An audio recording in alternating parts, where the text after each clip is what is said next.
My name is Alexandre Martins. I am a professor at Marquette University in Wisconsin, and I am a professor in Theological Ethics and Bioethics. Originally, I am from Brazil. That's my home country. You can see the flag right here.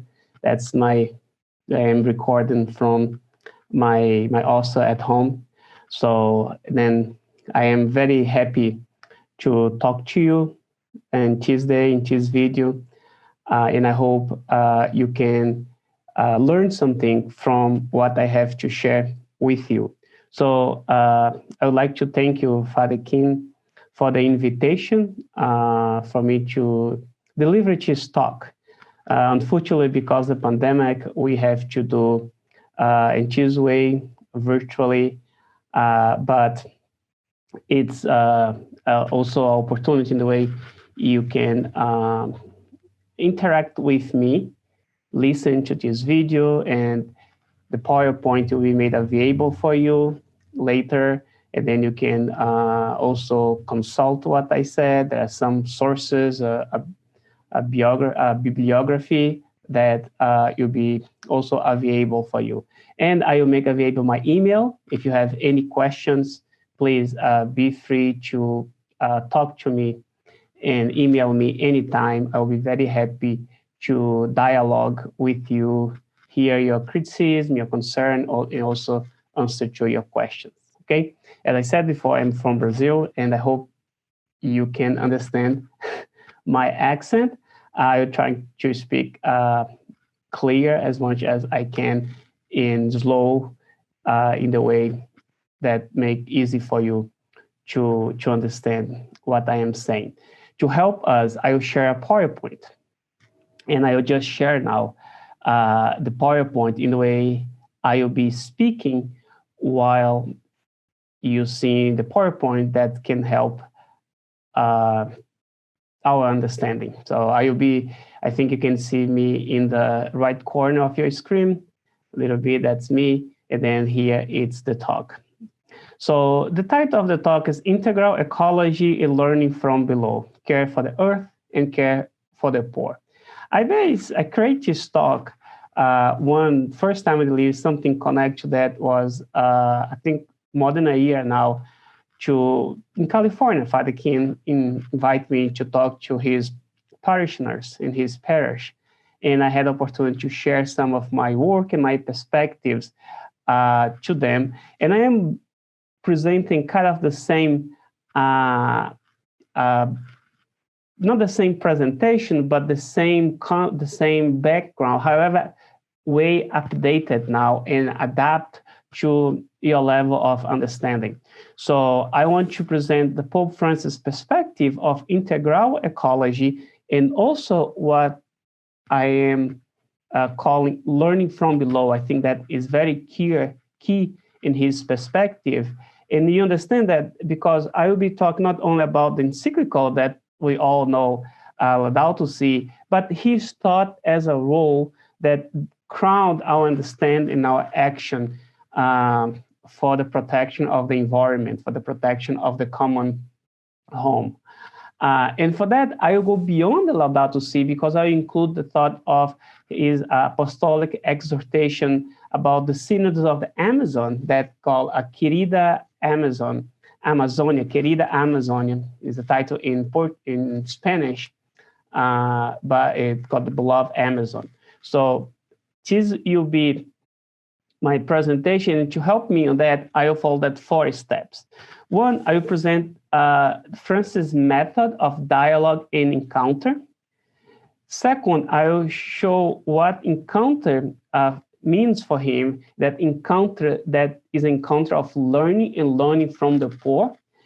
And third, I will present exactly what the integral ecology means for France, and actually the development of that perspective that, the Laudato Si talk about integral ecology and the earth and the poor is part of that integral ecology. And Francis developed that, going even more develop and articulate that, present new ideas with the result of the synods on the Amazon and his apostolic exhortation, beloved Amazon, or Querida Amazonia. So in the end, I will just show application.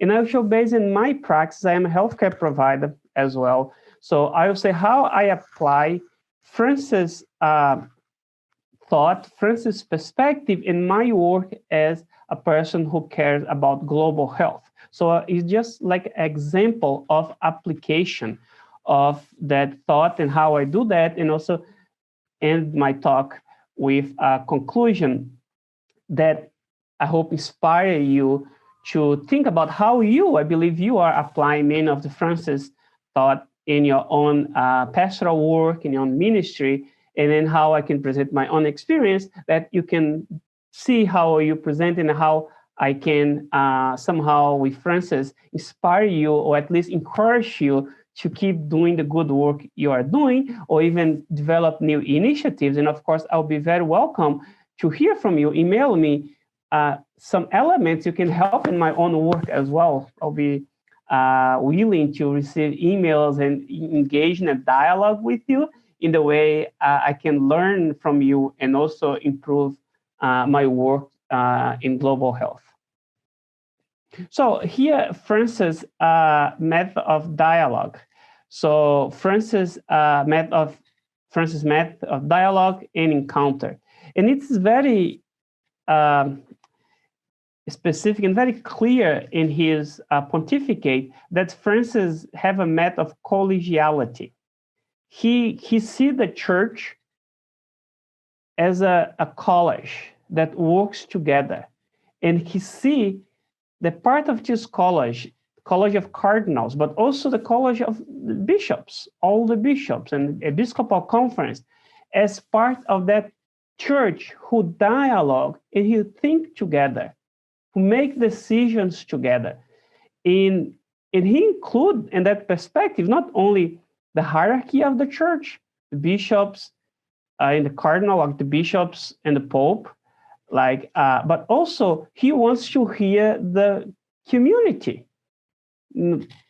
One example he did for that was the consultation for the synods. He made all the consultations for the synods of the family, and probably many of you in the Archdiocese of San Francisco send the consultation to people in your parishes, and then you send that to the diocese, and the diocese send to the Vatican, and that play an important role in the synods of the family. With the synods of the Amazon, was at the beginning of this year, Francis did the same thing, He sent a consultation of people live in the Amazon region that incorporates several countries in South America, to hear those communities, to hear everyone. And then is one very important perspective of his method. Is a method of collegiality and encounter with people.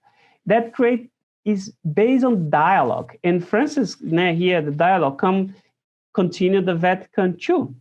You know, the Vatican II Council, one of the key elements when after Saint John XXIII called the ministry, and then he passed, and then Saint Paul VI continued the ministry. His first encyclical from the Pope Paul VI was about dialogue, Ecclesia Sum. And he talks about dialogue, how dialogue is part of the nature of the ministry of the church, especially in the leadership. And that encyclical give a tone for the continuation of the discussions and the decisions in the Vatican II. And that's very clear in the Gaudium et Spes, in the document. So Francis is following that perspective of the Vatican II, and that dialogical perspective based in a collegial approach. And then he goes beyond that. He wants to dialogue with the local regional conferences. One of the main conferences dialogue is the Latin America, the Conference of Latin American and Caribbean Bishops, where he came from, and he knows very well. But he also dialogued with the National Episcopal Conference, like the Conference of Bishops here in the United States, the Conference of Bishops in some African country, in some Asian countries, in Latin American countries, Central American countries. He dialogues with these thoughts. Also, he dialogues with grassroots and social movement.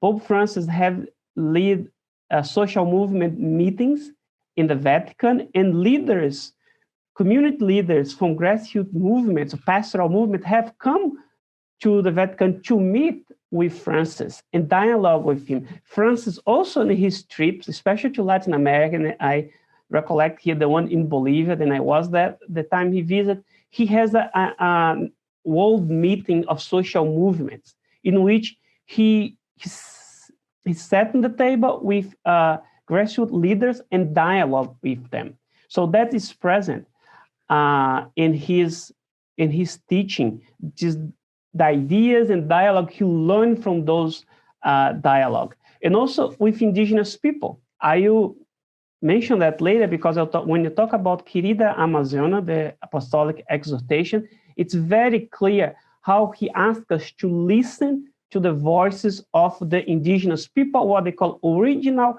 people. He's very sensitive, even not call them indigenous because we know where that word comes from. He called them pueblos originales in Spanish, that is original people, that is the people were in the Americans before any European arrived here, any Christian arrived here. So he's very sensitive to that and dialogue to them.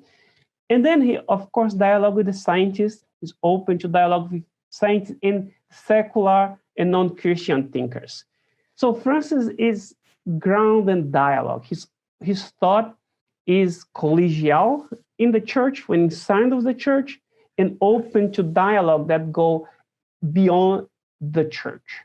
It's such powerful, inspiring to see his method of dialogue, but it's not simply a dialogue with a book I read and trying to copy some ideas, no, but a dialogue that's based on encounter, an encounter with the other, open to learn from the other. And we'll see later how this is strong in his thought, that it's essential. One exercise to realize how this, when you read his document, see the footnotes, and you see Pope Francis as the first pope in the history of the church that quotes in a positive way national episcopal conferences, regional like Latin America or other episcopal conferences. He quotes secular thinkers, poets. He quotes secular indigenous thinkers and even non-Christian thinkers he quotes in his documents. See the footnote like Laudato Si and Querida Amazônia, and you can realize that it's very interesting how dialogue is part of the ministry of Francis. And here, 3 quotes from 3 major documents from France, like Evangelio Gaudium, Laudato Si, and Querida Amazon. If you read the new one, I am on my way read my Fratelli Tutti, they have the same perspective. It's a beautiful document of dialogue in society as we are brothers and sisters that should get it together to promote life and justice in the world. So he said, in the evangelization is grounded in the path of dialogue. All work is grounded in the path of dialogue. Evangelio Gaudium. You say, today when you talk about the common good, and the common good connect to our survival in the earth, and the survival of the other species is also must be grounded in a frank, honest dialogue, orient, serve the life. And then in Querida Amazon, it's beautiful how he go even more specific. He talks about the people in Amazon region, but that show his paradigm for dialogue with everyone. And it's a dialogue. The Amazon, when you talk about the environment, Amazon should be one places of our social dialogue, especially with the original, and then you can see in the code, the original people.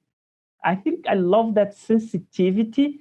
I know maybe here in the United States, you don't realize the weight of the word he's using, but in Latin America, he used the word simply indigenous, have not a good connotation anymore, and people like more use the original people because these people are original.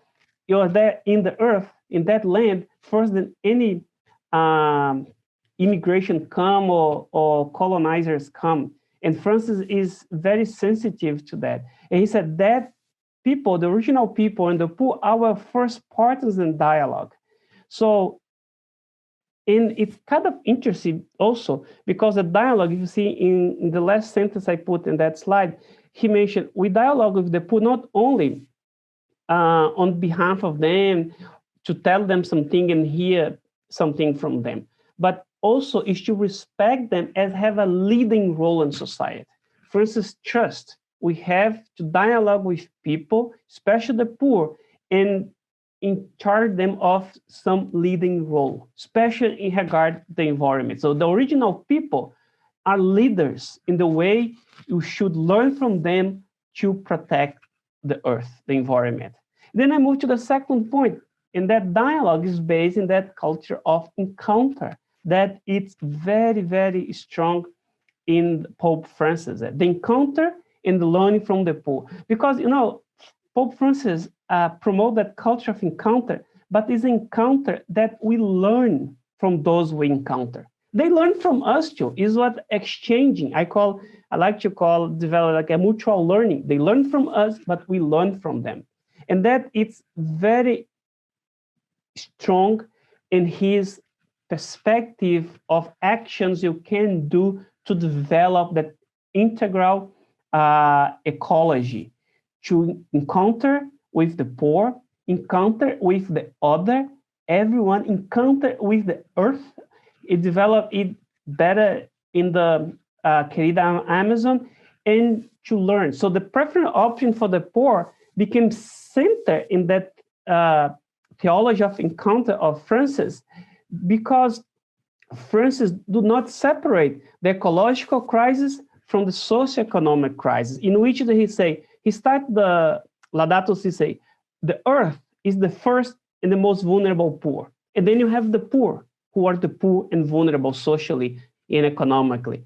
Those two are under the preferential option for the poor, that we have to make a preferential option for them for promote and defend their life. And then you see the earth is seen as a living reality where all of us are part. And if you don't care about this living reality, this reality will die. This reality is suffering now, and you should care for it. The same thing is the poor, those who are suffering most because the suffering of the earth as a living reality. So the encounter is encounter with the earth, with the poor, and learn from the limits from the earth, learn from the limits of this living reality that call us for care. At the same time, learn from the poor, learn from their needs, learn from their wisdom, and care for them as well. And then here, for him, I love that passage from Laudato Si, because he presents the option for the poor as an ethical imperative. And I highlight in my slide, you can read there, but I highlight this option is in fact an ethical imperative essential for the effectively attain the common good. Francis is very grounded in the Catholic social tradition of the common good, all the principles, and among those principles, the preferential option for the poor, that was said already by St. John Paul II in the encyclical Solicitude Rei Socialis, right? And then we need that option. Is an option for the poor, means an option for the socially poor, but also for the earth who are suffering, because you need to use that option as an ethical imperative to care for those who are suffering in order to attain the common good. And the common good is protecting in a nice living reality, that is our common house, the environment, the earth, and also opportunities for the poor.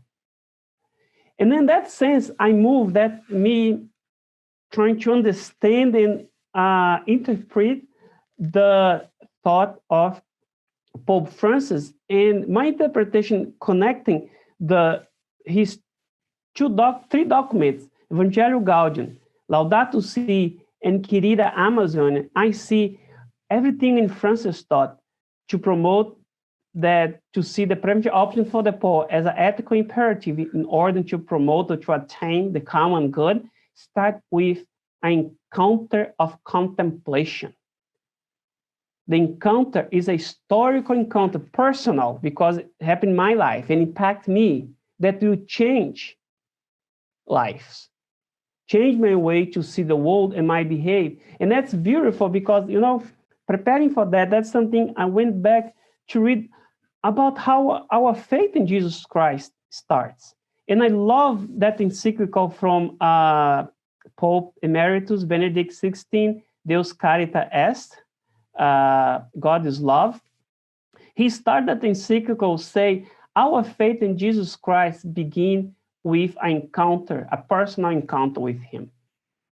From that, doesn't begin because, I see the Christians have good ethical, they live in good ethics. Let me follow that ethical principles. They have a very great intellectual development of theology. It's beautiful. Let me become Christian.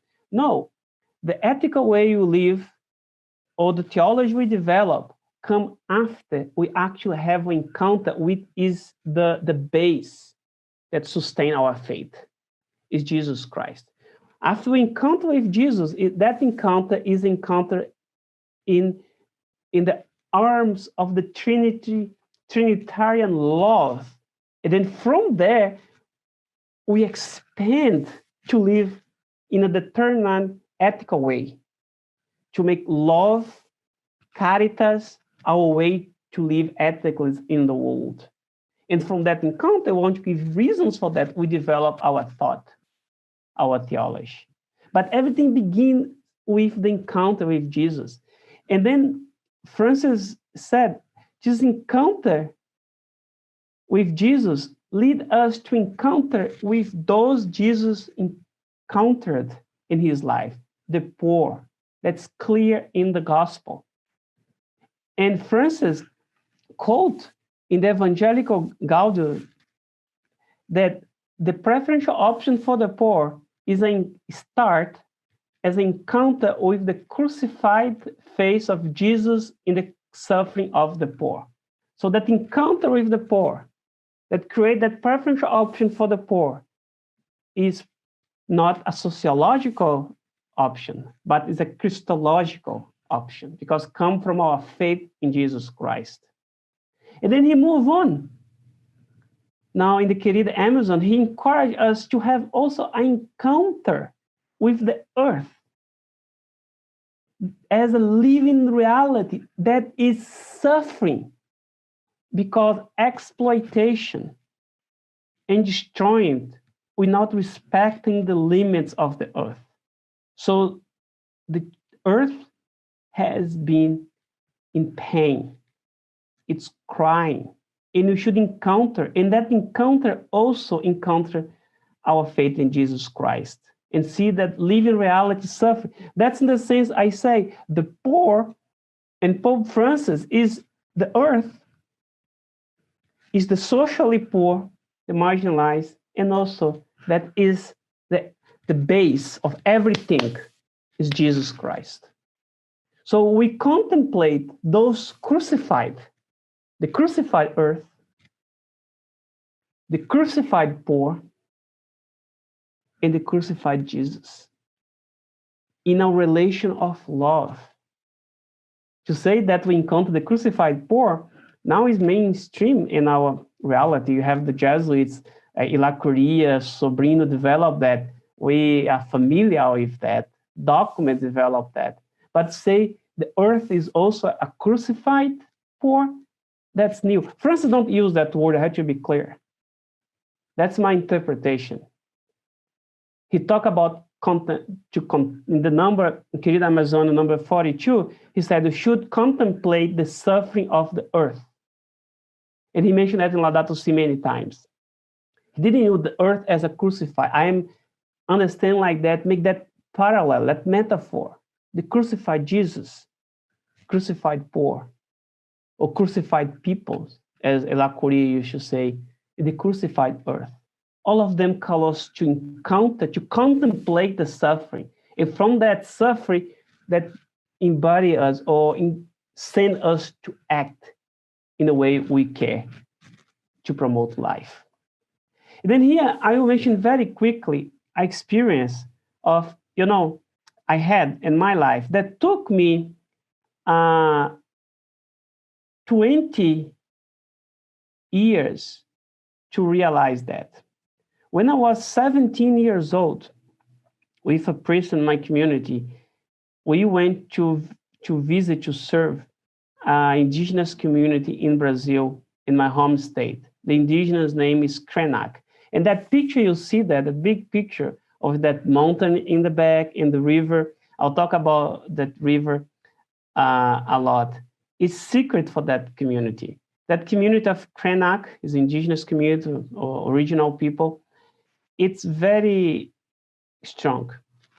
When I was 17, I went to the top of that mountain with the indigenous, and that has like a cave there that you get in, and then they have little holes that you can pass from one to get in another roll, and then you go so on in that sense. Very tight, had to pass there. I went there, and then it's a long hiking until you get there with indigenous, and my way hear their stories, what that land represents for them.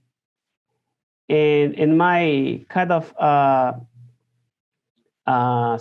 somehow secular mind at that time, like a little incredible, those stories, when I was walking, that start to make sense. Then I have experience when I was inside of that holes to get in a cave, passing, you have to go like walking with your belly in the floor, and there's a little hole you're trying to cross like a snake. It was a magical experience. I didn't want to leave. I feel like I was embraced by the earth. I remember 20 years ago, I was amazed by that experience, but I didn't understand what that means. Took me 20 years to understand what that means after I start to reflect on that with the writings of Pope Francis. That was an encounter in which I understood what Pope Francis said. There is no two natures, the nature and me, or us as humans, but there is one nature in which there is the earth and several different species that Francis will say in Querida Amazônia, every species contemplates or give glory to God in their own way as their own species they are.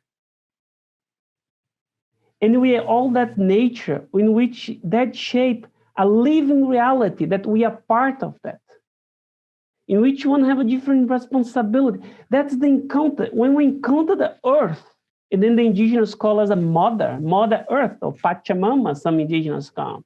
We try to understand what means to be one earth, one nature. And you understand what that means when an indigenous community say that's secret for us. That's the way to say we care as our mother. It's secret for us. It's holy for us. We care about our mother. That's how they see the earth. And Francis calls us to learn from that. So here, I just want to quote, like, it seems that Francis' thought in ministry and social transformation must include a new paradigm of caring for the earth and the poor. That must begin from below, from that encounter with the earth, with the poor, and of course, with Jesus, with experience that incorporate anyone who wants to contribute to this process. The poor in their diversity of race, cultures, beliefs, and traditions, and in their creativity have an important role in this movement for integral ecology, not only as recipients of justice, but agents of transformation. And it's what makes a lot of difference in Francis' thought, because Francis wants us to be agents of transformations. The poor be also agents of transformation. And not only somebody who receives something for us and you guide them. No, it's mutual learning. We guide each other. We guide. It's beautiful. I get excited to talk to you because the Francis thought it's unbelievable, inspiring for the action. And then I'll show in a while how I use that in my own practice. And then the 3 points before I show my practice, like integral ecology is that the cry of the earth and the cry of the poor. Both are crying because both are suffering. As I said before, both are crucified people. And then Francis, let's say, he's not simply a green document that, oh, should you protect the environment and don't care about people? No, we should care for both together, everything, and give more attention for those who are suffering more. So Francis said, today we have to realize that the true ecological approach always becomes as a social approach. It must integrate questions of justice in debates on the environment so as to hear both the cry of the both poor, the earth and the social economic poor. This union of suffering of the earth and suffering of the poor is what makes his proposal to be an integral ecology, as one which clearly respects its human and social dimensions. A transformation, and then Francis is calling us for change our model of productions from what we have developed until today, a consumerist exploratory model that has put us where we are right now in terms of the ecological crisis, to a model of caring sustainable, which we care for this living reality, to the nature that is the earth and all that is part of this reality, including us. And then here, I just mentioned, because Francis dialogue a lot with the thought of Leonardo Boff, although he doesn't quote it, but for me, who had classes with Boff was a theologian in Brazil, is a theologian in Brazil, and taught me in the past when I was a young student. And then you see that harmony, and it's beautiful because Boff, he quoted in that concept of Pascal, called spirit of geometry, and spirit of finesse. So that spirit of geometry is what the modern capitalism developed, is that the spirit will have to exploitate. There is no limit for the exploitation. We do that always. It's the consumerist exploratory model that I use that term. But how to use the spirit of finesse, like a spirit of be nice, of caring, that we come that spirit from contemplate the harmony of beauty of creation. It is a spirit of tenderness, caring, humility, and community. It is a wisdom that comes from the heart. Come from the heart. St. Augustine called about we need to enforce our intelligence of the heart. And that intelligence of the heart is always a movement of tenderness and caring. And Francis, you say that use these terms, full of tenderness and care of the beauty. And then I have some quotes there you can read when Francis showed that when he talked about ecological conversion, is the term he used, he's asking us to have that perspective based on tenderness and caring and see the beauty of creation. That it's so beautiful that we contemplate and that call us to care. In the last quote I put, remember I mentioned he dialogue with secular thinkers. He does that so nice with those secular thinkers.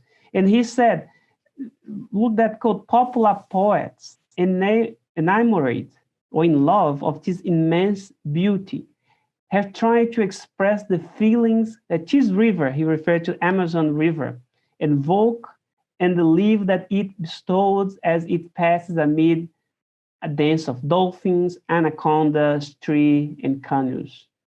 Yet they also lament the dangers that mention it.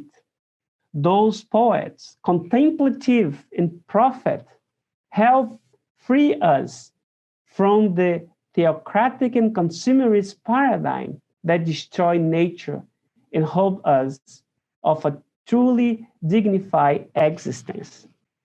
Francis have all that beauty. We should contemplate the beauty of the creation, and that should raise in our heart that desire of care to keep that beauty, because this beauty, the creation and the creator care for us always.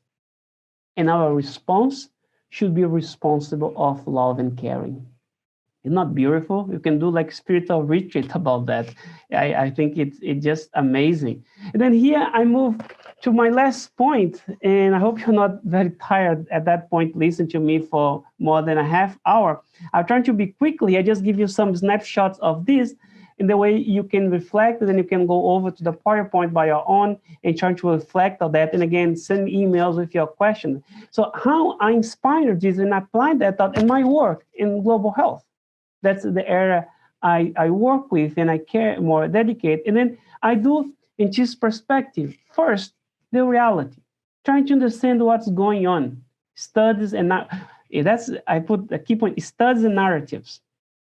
Because to understand the reality, I don't want to understand the reality only from the books or what the scientific and the studies tell me. I want this, but also I want to understand the reality from the experience of those who are suffering more the consequences of exploitation and oppression in their lives. And they give us narratives to understand that. So then when we talk about ecological crisis, you see those. Climate change, global warming, extremely weather events, water contamination, air pollution, and on. So many problems that is related to the environment and that impacts our health.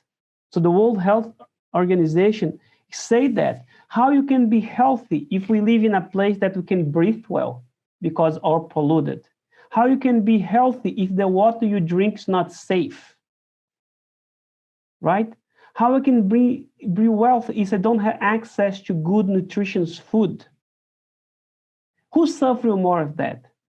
The poorest and the most vulnerable populations are the ones suffering more of that. So Francis said that World Health Organization, many other studies show that as well. So here's some data. You can see, I'll not read all of them, but you can read yourself in the PowerPoint. Some impacts in our health because of the ecological crisis. Because climate change, World Bank estimate by 2030, 100 million people will return to extreme poverty. With the warming of 2 to 3 degrees Celsius, the water gets warm, risk of malaria. Pandemics, I will tell that later, how the climate change is disturbing the natural cycle of virus and bacteria, and that makes us more vulnerable to get sick by those and have more epidemics and pandemics in the future. Dengue fever is something that my country suffers every year. Diarrhea. Imagine, so many people die in the world, especially children, because of diarrhea. Can you imagine? I saw those in my work in Africa, in Uganda, in Kenya. I saw those in my work in my home country in Brazil. And many other elements. I can give you thousands of elements connect to the environment and how that impact our life and how that make people lose their life prematurely as a child or as a young person. You can see more examples here. And then I give you also a little more concrete, water pollution and contamination. Think with me, can we be healthy, live in a place that, see that picture, that is the main source of water we have? Think about. One of the diseases that we create is cholera. I have tried to address cholera in Haiti with an organization I served there. It's terrible. It's a terrible disease, hard to treat, but easy to prevent if we have clean water. So here's the element of cholera in the continents. You just see some data just illustrate air pollution. You know, people, we think about air pollution, about big like CO emissions that impact everyone. Sure, that's correct. And that creates some problem for health. But think about the poor who lives, I'll show pictures you in a while, people who lives in a household that they have a wood stove and have that smoke in the house, that people are breathing that all the time. That creates so much cardiopulmonary problems, heart disease, strokes, lung cancers. Here's some example. 7 million deaths by indoors, outdoor air pollution every day. And then some of the most common disease you can see in that chart. And then that's what the data tell us. And let's see what the narrative, what people who experience that teach us, that Pope Francis say us. We have to listen to them and learn from them. And I'm trying to do that. You see that picture in your left? That is actually in the state I was born in Brazil. We have a disaster there because exploration of minerals of big international companies. There is a YouTube video. I encourage you to watch, and then you can understand that better. That's how it was before the disaster. Then in the picture on the right is the after. You have the killer. It destroyed entire city in the river. That's all the river. It's the same river I showed you a picture before of the indigenous people, Krenak. All way over of toxic mud was to the ocean. That happened a few years ago, and still have people sick today because of that. The Krenak indigenous, the main source of survival is this river, and the river now is dead. That's how is the area after the collapse. So that's what you see, is a dam that they do for exploit this area of rich of minerals, and they put all the, I don't want to go to the technical, I'll take too much time, and my time is end. So, and that collapsed because lack of maintenance, but also to create this dam with all that mud tax is what I call market fundamentalism. They didn't care about the people. That's what happened. That's the church. It's a hospital of the chameleon priest there. That's what I worked to try to help these people. That disaster helped in 2015. And then some people, that this woman in the red t-shirt, I met both, but this one marked a lot because she was in the hospital. She was okay, but her husband was extremely sick. It was very hard to keep him alive. We saved him, but then they went to poverty because they lost her job, they lost her house, and we could provide healthcare, but then they end up in poverty. And then that happened again. 2 years later, the same disaster in the other city nearby, in which more than 300 people died directly as the consequence of that disaster. So that's environmental issues.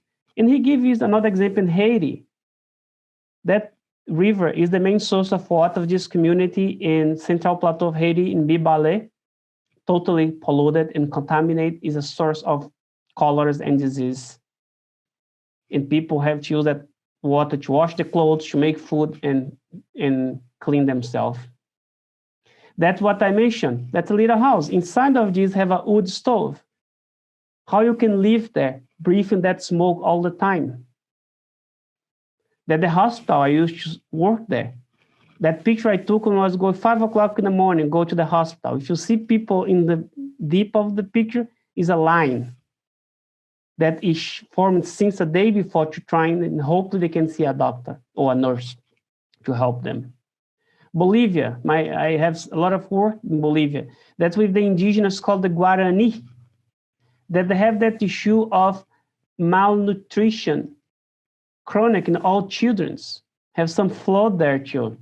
But the malnutrition is because all the water they have is polluted because the international exploitation of natural gas in that region from oil companies. That's a little school we create for the indigenous when you teach them how to be assistant nurse trying to help the community with some health issues. And come close to us, the fires in California. Here there are 4 pictures. The first one in the top left is the Amazon in Brazil. Second one in the top right is also in a region in Brazil. The 2 downs, one is here from California, another one from Australia. That is happening more and more. Think about the health consequence. You probably know in California, some people have breathing issues, lung issues because they smoke. And many other problems, losing houses, jobs, et cetera, that impact their health. Here's some data that show the impact of that environmental crisis like smoke, pollution, water in people's health. Who's suffering more? People who already have a heart or lung disease, old adults and children, the most vulnerable to all that effects of the environment.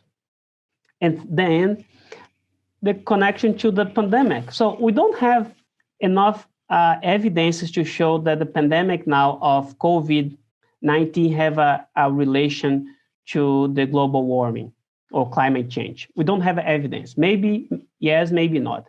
But what we know here, have some articles from a professor from Harvard that you can check, that is the climate change have altered the way our species live and work to survive in that world, and then have altered the natural habitat, and that include not only species like mammals or fishings, but also bacteria, bacillus, fungi, and virus. And that has created all connect, like for example, malaria has become, malaria is transmitted by a mosquito that's in my region, Brazil and Amazon have a lot. In the past, used to bite people who go to the forest, but not much during the forest. With the deforestation, the mosquitoes are migrate to the cities.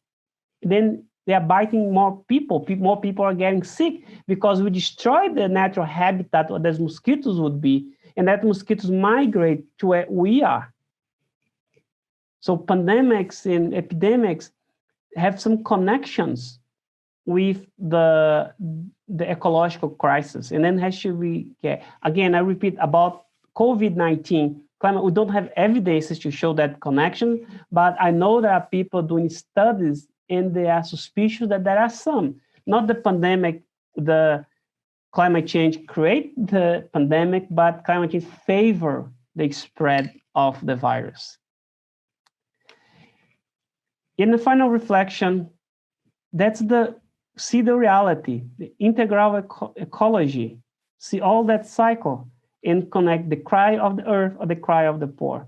And here it's Pope Francis, all that reality addressing from Francis' perspective of integral ecology and learning from below.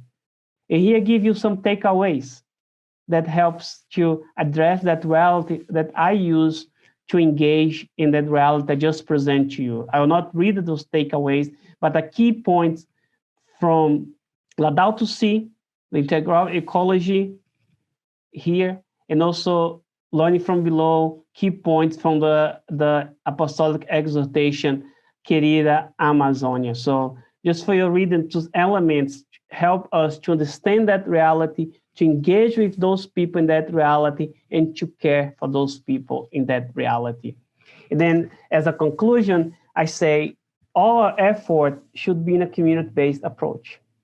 If we want to learn from below to promote that integral ecology, we had to begin from the community, not top-down, but not top-down, but bottom-up, in which the ecological conversion happened in the community with personal commitment in our daily choices and also communitarian social responsibility and actions that involve the community. That's very important. All my work in global health, I try to make the local people to be the leaders of the actions, not me who come from outside or a doctor who come from outside, but we come from outside to interact with them, which we learn from them and they learn from us, mutual learning, and you act together. And then that's the question I leave for you. What can you do? What can you do to begin from your community to be the difference in that action to promote the environment, right? What can we do to promote that integral ecology learning from below, from our community, from the community where you are pastor of a community where you do your ministry, for the community you care about and you serve. And you know you do that.